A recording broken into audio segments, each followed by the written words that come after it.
Well, my sister was another one in the family I felt sorry for because she was one of these people, she had this complex. See, she felt she was odd-looking. And I don't know, I never thought she was that odd-looking, but she was always, you know, real self-conscious about her noses. And, nose is right, someone repeating them for the benefit of the mutes in the crowd. At one point, for a couple months, we lived with my grandparents. They were getting along in years, and I think because of their influence, to this day, I still get along well with elderly people, unless they brag about their age. You've all been victims of that. Look at me! I'm 94 years old. Well, good. That means you'll be passing away soon.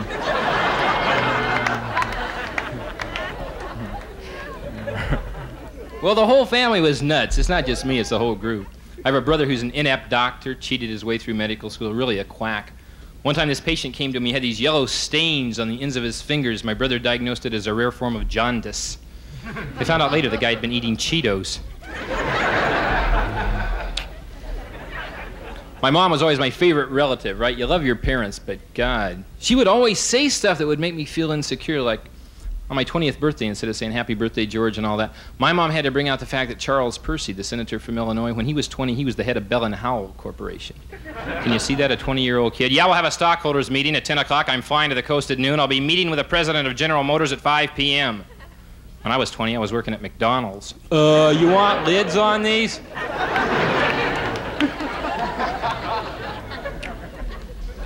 My mom would always give lectures. Even if she didn't know a person, she would feel free to give the old lecture. One time we're on a bus.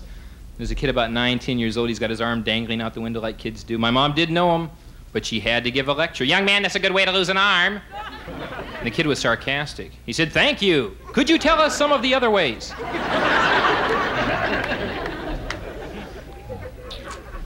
Lived in Seattle when I was in grade school and junior high, and then we came down to California. Went to high school in Los Angeles. The person I remember, the most stupid person I can ever remember in all my years in high school was Mr. Parks, my algebra teacher. Boy, oh boy, that guy was dumb to the third power. He was really... Kid I remember in grade school was David Felch, because he's like 6 years old and he weighed about 400 pounds. And you know how mean other kids can be? Fatty, 2x4, can't get through the kitchen door. Which is not only mean, it was also inaccurate. Obviously, he'd been through the kitchen door thousands of times.